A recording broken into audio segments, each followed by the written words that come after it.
التحكيمية مع الخبير التحكيمي الحكم المونديالي السابق كابتن جمال الغندور مع مطالبات كثيرة بوجود ركلة جزاء للمنتخب المغربي خاصة في الشوط.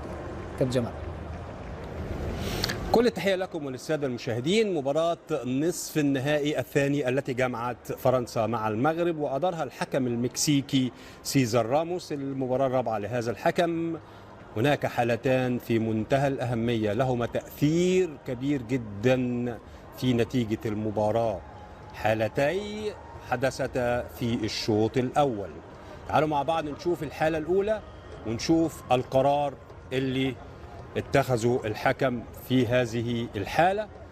نشوف مع بعض الحكم بيحتسب ركلة حرة ضد الفريق المغربي وينذر اللاعب المغربي. ما هو الخطأ الذي ارتكبه اللاعب المغربي؟ قدمه على الأرض، قدمه على الأرض. نكمل. قدمه على الأرض. من الذي ذهب إليه؟ المدافع. المدافع هو الذي ذهب إليه، المدافع هو الذي ارتكب المخالفة. إذن هذه مخالفة على مدافع داخل منطقة جزاءه، لم تحتسب ركلة جزاء بهذا الوضوح. لم تحتسب ركلة جزاء، ولكن احتسبت مخالفة على المهاجم.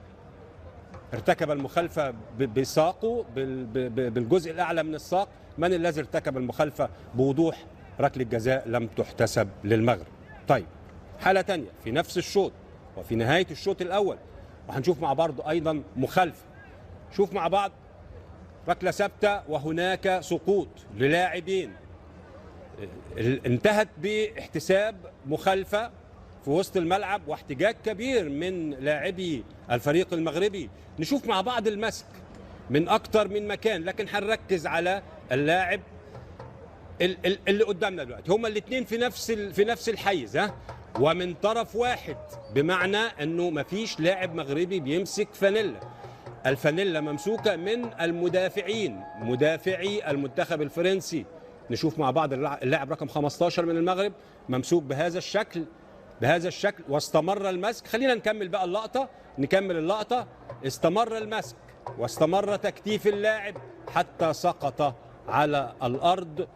وشفنا في مباريات كثيره في البطولة ركلات جزاء للمسك داخل منطقة الجزاء لم تم احتسابها. هنا لم يتدخل حكم الفار، لم تحتسب ركلة جزاء. لما يكون عندنا ركلتي جزاء في مباراة واحدة في نصف النهائي لم تحتسب في الشوط الأول، والنتيجة الفريق كان متأخرا بهدف، أعتقد أنها حالات وأنها أخطاء أثرت على نتيجة المباراة. هارد لك للمغرب، ونتمنى لهم التوفيق في المباريات القادمة. شكرا كابتن جمال الغندور خبير تحكيم في بي ان سبورتس، حكم الدولي المونديالي السابق الذي أكد وجود ركلتي جزاء في الشوط الأول المنتخب المغربي في هذه المباراة.